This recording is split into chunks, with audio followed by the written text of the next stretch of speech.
ETF index mutual funds నేర్చుకుని stock మార్కెట్లో రాణించాలనుకుంటున్నారా? వెంటనే ఈ నెంబర్కి కాల్ చేయండి.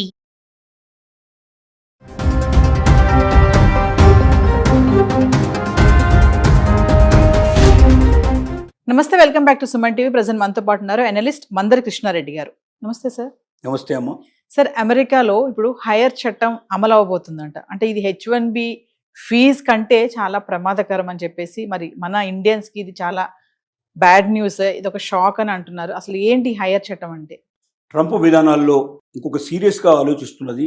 అవకాశం ఉంటే 2026 జనవరి నుంచి అమలు చేద్దాం అన్నటువంటి ప్రయత్నం చేస్తున్నటువంటి మరొక చట్టం హైర్ చట్టం. అంటే ఏవైనా ఒక ఎంప్లాయీని మనం హైర్ చేసుకోవడం, తాత్కాలికంగా తీసుకుంటే ఎంప్లాయీని కానీ పర్మనెంట్ బేస్లో తీసుకున్న వాడు తక్కువే కదా. అంటే ఒక ఎంప్లాయీ యొక్క సేవల్ని మనం తీసుకుంటున్నాం, దాన్నే హైర్ అంటున్నాం మనం. అంటే ఎంప్లాయీ మన దగ్గర పనిచేయడానికి కూడా ఉంటే మనకు హైర్ చేయడానికి వచ్చినట్టు లెక్క అన్నట్టు. ఎందుకు ఈ హైర్ చట్టం తేవాలని ట్రంప్ సీరియస్గా ఆలోచిస్తున్నాడంటే, అమెరికన్ సిటిజన్స్ని ఎంప్లాయీస్గా తీసుకోవడానికి చాలా వరకు కంపెనీలు సుముఖంగా లేవు. మొదటిది ఏమిటంటే, అమెరికన్ చట్టాల ప్రకారంగా అమెరికన్ సిటిజన్ని తీసుకుంటే ఖచ్చితంగా ఇంత అమౌంట్ పే చేయాల్సింది. లేబర్ చట్టాల ప్రకారంగా ఇలాంటి జాబ్స్కి ఇంత అమౌంట్, ఇలాంటి జాబ్స్కి ఇంత అమౌంట్ అని ఆల్రెడీ ఒక సెట్ చేసి పెట్టారు. అంతకన్నా తక్కువగా జీతాలు ఇవ్వడానికి వీల్లేదు, అంతకన్నా భత్యాలు ఇంతకన్నా తక్కువ ఇవ్వడానికి వీల్లేదు. అవన్నీ ఖచ్చితంగా ఇచ్చి తీరాల్సింది.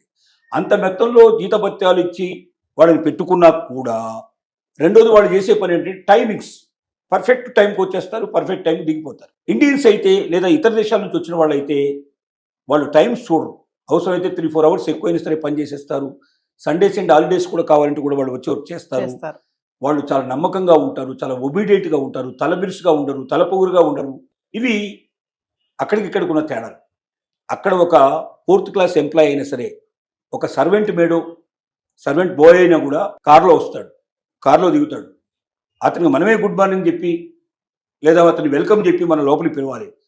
మనతో పాటుగా కూర్చోబెట్టుకొని, మన పక్కన కూర్చోబెట్టుకొని వానికి టీ కానీ భోజనం కానీ వాళ్ళకి ఏమైనా సరే సర్వ్ చేయాలి. వాళ్ళకి చాలా గౌరవంగా చూడాలి, గౌరవంగా సాగనంపాలి. ఇలాంటివన్నీ దీనికన్నా ఏంటంటే, వలసవాదులు అయినట్టయితే, వలస నుంచి వచ్చిన వాళ్ళైతే, ఇతర దేశాల నుంచి వచ్చిన వాళ్ళైతే ఎప్పుడు ఒబీడియంట్గా ఉంటారు. వాళ్ళు ఎప్పుడు మనల్ని బాసలాగా చూస్తారు. వాళ్ళు ఎంత సమయమైనా వాళ్ళు మనకు పనిచేస్తారు. వాళ్ళ వల్ల మనకు చాలా కలిసి వస్తుంది. తక్కువ జీతంలో ఎక్కువ పని చేయగలిగేటువంటి అవకాశాలు వలసవాదుల దగ్గర ఉంటాయి. అదే అమెరికన్స్నే తీసుకుంటే సిటిజన్స్ను ఇవన్నీ కోల్పోవాల్సిన పరిస్థితి పడుతుంది. లాభాలు తగ్గుతాయి, టైమింగ్స్ తగ్గడం వల్ల ఎమర్జెన్సీ వర్క్ చేయించాల్సిన పరిస్థితులు ఎగిరిపోతాయి. చాలా ఇబ్బందులు, చాలా కష్టాలు వస్తున్నాయి. అంటే కంపెనీలు హాయిగా ఆనందంగా పనిచేసుకుంటూ లాభాల ఆర్జన చెయ్యాలి అంటే వలస నుంచి వచ్చిన వాళ్ళైతేనే దీనికి ఫిట్ అవుతారు. రెండోది, వాళ్లకున్నంత మేధస్సు, వాళ్లకున్నంత తెలివితేటలు, వాళ్లకున్నటువంటి గుణాలు ఏవైతే ఉన్నాయో, కావాల్సిన గుణాలు, కంపెనీకి కావాల్సిన గుణాలు ఎక్కువ భాగం ఇతర దేశాల నుంచి వస్తున్న వాళ్ళ దగ్గరే ఉన్నాయి. అలాంటి ఎమినెంట్ పర్సన్స్ని సెలెక్ట్ చేసి తీసుకుంటున్నారు వాళ్ళు. ఇక్కడ అలాంటి వాళ్ళు దొరకడం లేదు. అంటే దొరికిన వాళ్ళనే పెట్టుకోవాలి, 4-5 టైమ్స్ ఎక్కువ జీతాలు ఇవ్వాలి, ఒబీడియన్సీ ఉండదు, ఎక్కువ టైం పనిచేయరు. ఇలాంటివన్నీ సమస్యలు ఉన్నాయి. దీనివల్ల హెయిర్ సిస్టమ్ ఇప్పటిదాకా బాగా పనిచేస్తుంది. ఇప్పుడు హెయిర్ చట్టం కొత్తగా ఏం తీసుకురావాలని అనుకుంటున్నాడు ట్రంప్ అంటే, ఏ కంపెనీ అయినా ఇతర దేశం నుంచి ఒక ఎంప్లాయీని తీసుకోవాలి అంటే, అమెరికన్ సిటిజన్ కాకుండా తీసుకోవాలంటే, అతనికి చెల్లించే జీతం ఎంత ఉంటుందో దాంట్లో 25% అమౌంట్ ఈక్వల్గా ట్యాక్స్ కట్టాలి. దాన్ని హెయిర్ చట్టం అని తీసుకొస్తున్నారు. అంటే H1B వీసా అయితే ఒక్కసారి $1,00,000 పిల్లించేస్తే వాడు ఎంతకాలం అయినా సరే వాడు పని చేసుకోవడానికి అవకాశం ఉంటుంది. ఇది అట్టా కాదు. ప్రతి నెల 25% అంటే అతని జీతం సపోజ్ ఒక 50 లక్షలు, ₹1,00,00,000 ఉందనుకుందాం పర్ మంత్. దాంట్లో 25% ఎగిరిపోతుంది. 4 నెలలు అయ్యేసరికి $1,00,00,000 పే చేసినట్టే అవుతుంది.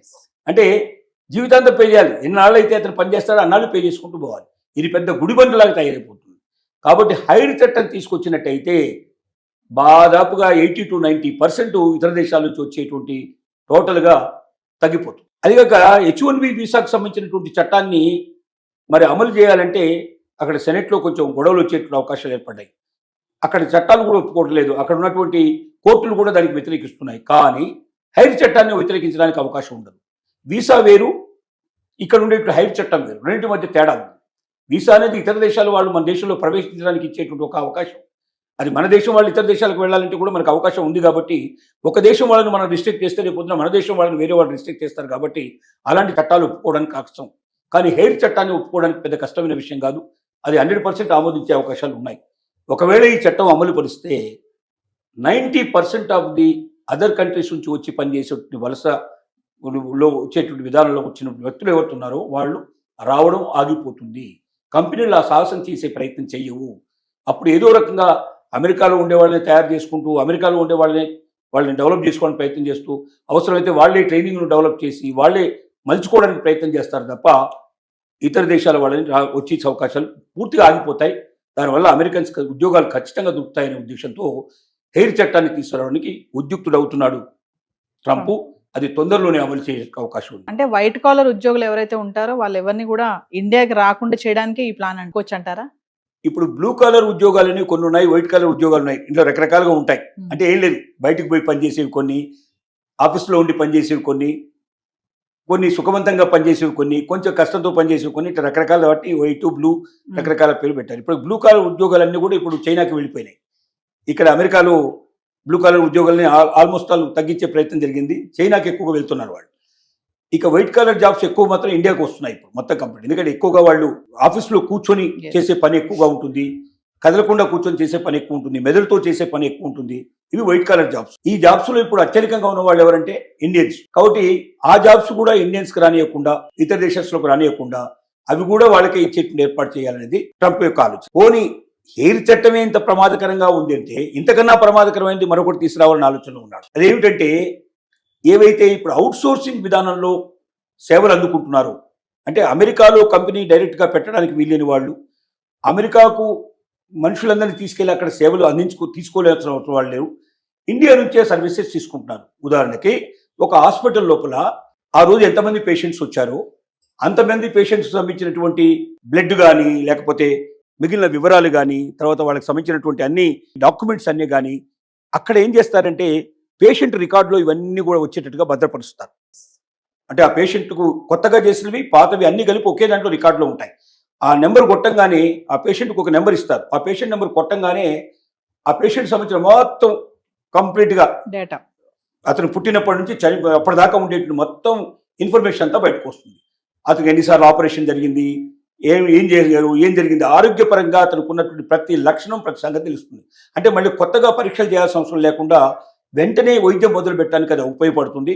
దానివల్ల సమయం కలిసి వస్తుంది, మనీ ఆదా అవుతుంది. ఇంకటి చాలా మళ్ళీ చేయాలంటే చేసినవే చేసి ఖర్చు విపరీతంగా పెరుగుతుంది. ఇండియాలో లాగా కాదు, ఒక పరీక్షకి ఇండియా లోపల ఒక 10,000 రూపాయలు ఖర్చు అవుతుంది అనుకుంటే అక్కడ లక్షల్లో ఖర్చు అవుతుంది. కాబట్టి వీటన్నిటిని నిరోధించడానికి అవకాశం ఉంటుంది. అది ఖచ్చితంగా మస్ట్ అన్నట్టు. అక్కడ ఉన్న చట్ట ప్రకారంగా ఒక పేషెంట్కు సంబంధించిన రికార్డ్స్ మొత్తం 100% అవైలబిలిటీ ఉండాల్సిన బాధ్యత గవర్నమెంట్ది. తర్వాత కొన్ని కంపెనీస్కి దాన్ని అవకాశం ఇచ్చారు. ఆ కంపెనీల పని ఏమిటంటే మొత్తం రికార్డ్స్ అన్ని భద్రపరచాలి. వాళ్ళు అన్ని హాస్పిటల్స్ నుంచి ఇన్ఫర్మేషన్ తీసుకొని భద్రపరచాలి. లేదా హాస్పిటల్స్కి అప్పచెప్పారు, మీ హాస్పిటల్లో ఎంతమంది పేషెంట్స్ వస్తారో అంతమంది సంబంధించిన రికార్డ్స్ మీ దగ్గర రెడీగా ఉండాలి. అది అక్కడే చేయాలంటే, అమెరికాలోనే ఇవన్నీ చేయాలంటే విపరీతమైన ఖర్చు వస్తుంది. ఒక పేషెంట్కు వాళ్ళు చేసే ఛార్జ్ కన్నా పేషెంట్స్ రికార్డులు భద్రపరచడానికి అయ్యేటువంటి ఖర్చు చాలా ఎక్కువ. కాబట్టి ఏం చేశారంటే పేషెంట్ సంబంధించిన ఇన్ఫర్మేషన్ మొత్తం వాళ్ళు ఏముంది ఆన్లైన్లో మొత్తం ఇన్ఫర్మేషన్ పంపించచ్చు, వాట్సాప్ రూపంలో, లేదా కాపీ చేసి పేస్ట్ చేసేస్తే ఇమీడియట్గా మొత్తం ఇన్ఫర్మేషన్ వచ్చేస్తుంది కంప్లీట్గా. దాన్ని తీసేసుకొని కంప్యూటర్కి పంపించచ్చు. అలా పంపించినప్పుడు ఇక్కడ వాళ్ళు ఏం చేస్తారంటే దాన్ని అంతా ఒక పేషెంట్ దాంట్లోకి వచ్చేటట్టుగా చేసి దాన్ని ఏ రూపంలో ఎలా పెట్టాలో, పీడిఎఫ్లో పెట్టాలో, మిగతా రూపంలో పెట్టాలో అన్నీ పెట్టేసి కంప్లీట్ చేసి ఆ ఫైల్స్ తిరిగి రిటర్న్ చేస్తారు. అది పేషెంట్కు అక్కడ వాళ్ళు భద్రపరిచి పెడతారు. అంటే వాళ్ళకి ఏమవుతుందంటే అమెరికాకు ఎంప్లాయీస్ని తీసుకెళ్లాల్సిన అవసరం లేకుండానే అక్కడ అయ్యే ఖర్చులు ఒక 5%, 10% ఖర్చు పెడితే వాళ్ళకు ఇండియాలోనో లేకపోతే ఇతర దేశాల్లో నుంచో ఆ రికార్డ్స్ అన్ని చేసే అవకాశాలు ఉన్నాయి. అందులో అత్యధికమైన సర్వీసులు ఇండియా నుంచి పెడుతున్నాయి. 70% అవుట్ సోర్సింగ్ మొత్తం సంబంధించిన సర్వీసెస్ అమెరికాకు ఇండియా నుంచి అందుతున్నాయి. ఇప్పుడు ఈ అవుట్ సోర్సింగ్ అయ్యేటువంటి ఏదైతే ఖర్చు వస్తుందో, ఆదాయం ఖర్చు పెడుతున్నారో, అవుట్ సోర్సింగ్కి ఎంతైతే డబ్బు చెల్లిస్తున్నారో అమెరికా నుంచి అమెరికన్ కంపెనీస్, దాంట్లో 25% ట్యాక్స్ రూపం లోపల అమెరికా ప్రభుత్వానికి చెల్లించాలని కండిషన్ తీసుకురాబోతున్నాడు. ఇది పెడితే చాలా కంపెనీలు అవుట్ సోర్సింగ్ ఆపేసే అవకాశం ఉంది. అవుట్ సోర్సింగ్ ఆపేస్తే మనకు వచ్చే జీడిపిలో 65% జీడిపి, అంటే 100 రూపాయలు మనకు ఆదాయం వస్తుంది అంటే కేంద్ర ప్రభుత్వానికి, దాంట్లో 65 రూపాయలు సుమారుగా అవుట్ సోర్సింగ్ ద్వారానే, సర్వీసెస్ ద్వారా మొత్తం సేవల్లో వస్తుంది. ఆ మొత్తం సేవల్లో ఎక్కువ భాగం విదేశాల నుంచి వచ్చేటువంటి దాంట్లో అమెరికా నుంచి వచ్చేది 70% సుమారుగా ఉంది. అంటే ఇంత పెద్ద మొత్తంలో వచ్చేటువంటి డబ్బు ఆగిపోతే ఇండియన్ ఎకానమీకే పెద్ద దెబ్బ తగిలే అవకాశం ఉంది. ట్రంప్ యొక్క మూడవ ఆలోచన ఏమిటంటే అమెరికా వాళ్ళకి ఉద్యోగం ఇప్పించాలని ఒక ఆలోచన అయితే, ఇతర దేశస్తుల వాళ్ళని తగ్గించాలని ఇంకొక ఆలోచన అయితే, భారతదేశాన్ని దెబ్బ కొట్టాలనే ఆలోచన మూడవ ఆలోచన. భారతదేశాన్ని ఎందుకు దెబ్బ కొట్టాలనుకుంటున్నాడంటే ప్రపంచ దేశాల్లో ఇప్పుడు భారతదేశం మనకు ఉన్న ప్లేస్ లోపల 4th ప్లేస్లో ఉన్నట్టు దాన్ని 3rd ప్లేస్ నుంచి 1st ప్లేస్కి వచ్చే అవకాశాలు మూడో దేశం నుంచి ఇప్పుడు 1వ దేశం రావడానికి మనం ప్రయత్నం చేస్తూ ఉన్నాం. ఈ 1వ దేశంగా వచ్చి అమెరికాను కూడా మించిపోవడానికి అతి ఉరకలు వేస్తున్న దేశం ఏంటంటే భారతదేశం. ఇంకా వేరే వాళ్ళు ఎవరు ఈ కాంపిటీషన్ లేరు ప్రస్తుతానికి. అంటే భారతదేశాన్ని ఏమాత్రం కూడా ఎంకరేజ్ చేసినా, భారతదేశాన్ని మనం ఏవి మనకు జాగ్రత్త తీసుకోకపోతే, భారతదేశాన్ని మనం కంట్రోల్ చేయకపోయినట్టయితే ఈ దేశం అమెరికాను డామినేట్ చేసి నెంబర్ 1 దేశంగా ప్రపంచం లోపల best country, greatest country, number 1 place country కావాలని మోడీ చాలా పథకాలు వేశాడు, ప్లాన్లు వేశాడు. అందుకే లోకల్ ఫర్ వోకల్ అని, తర్వాత మనం పూర్తిగా వికసిత్ భారత్ అని రకరకాల తీసుకొచ్చి ఇక్కడే అన్ని వస్తువులు తయారు కావాలి. చైనాలో ఇవాళ అయితే చిన్న గుండు సూది నుంచి హెలికాప్టర్ దాకా అక్కడే తయారయ్యే అవకాశం ఉన్నాయో ఇక్కడ కూడా అలాగే తయారు చేయాలని, ఇతర దేశాల నుంచి దిగుమతి చేసుకోకుండా వాళ్ళకి ఏం కండిషన్ పెడుతున్నా అంటే మా దేశంలో తయారు చేయండి, మీరే తయారు చేయండి, కానీ మా దేశంలో తయారు చేయండి, మా దేశంలో ఉన్న వాళ్ళకి అవకాశాలు కల్పించండి, మాకు పన్నుల రూపంలో మాకు దాని మీద కలెక్షన్ వచ్చేది చేయండి, తద్వారా మీకు ఎక్కువ రాయితీలు ఇస్తామని చెప్పి ప్రయత్నం చేస్తూ ఉన్నారు. ఇందువల్ల భారతదేశం అమెరికాను డామినేట్ చేయడం ఖచ్చితంగా జరుగుతుందని ట్రంప్కు అర్థమైపోయింది. కాబట్టి దాని నుంచి ఎట్టి పరిస్థితుల్లో భారతదేశాన్ని రానివ్వకుండా ఒకవేళ తగ్గింపజేయగలిగితే అమెరికాకు ముప్పు ఉండదు, అమెరికా నెంబర్ 1 ప్లేస్లోనే ఉంటుందనేది ఇంకొక భావన.